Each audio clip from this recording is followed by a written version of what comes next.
चाचा भतीजे के साथ आने की कोई उम्मीद है? अजीत पवार की मां के बयान पर क्या बोले शरद पवार गुट के नेता? महाराष्ट्र में नई सरकार के गठन और कैबिनेट के बंटवारे के बावजूद कई मंत्रियों ने अपने विभाग का चार्ज नहीं लिया है। इसको लेकर शरद पवार गुट के नेता महेश तापसे ने महायुति की देवेंद्र फडणवीस सरकार पर बड़ा आरोप लगाया है। उन्होंने कहा कि महायुति के नेताओं के पास सरकार चलाने की कोई प्लानिंग ही नहीं है। एनसीपी एसपी प्रवक्ता महेश तापसे ने कहा कि मौजूदा सरकार के मंत्रियों को पता है कि सरकार के पास अभी आर्थिक नियोजन और सरकार चलाने के लिए जो प्लानिंग होती है वो नहीं है, इसलिए अभी कुछ मंत्री आराम से बैठे हुए हैं। वर्तमान समय में महाराष्ट्र की आर्थिक स्थिति बहुत ही बिगड़ी हुई है। मुख्यमंत्री देवेंद्र फडणवीस और उप मुख्यमंत्री अजीत पवार से मेरी अपील है कि सबसे पहले उन्हें महाराष्ट्र को फिर से आर्थिक प्रगति पर लाना चाहिए।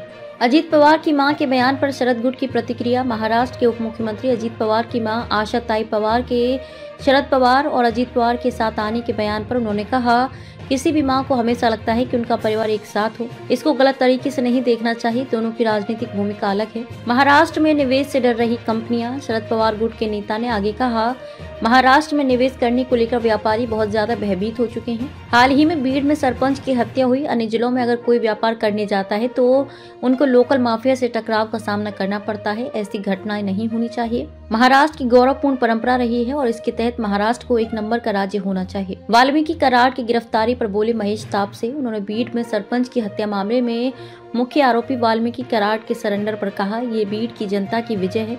सारे विपक्ष के राजनीतिक दलों ने एक साथ जैसे आंदोलन किया और महाराष्ट्र के मुख्यमंत्री एवं गृह मंत्री पर एक प्रकार का दबाव बनाया है।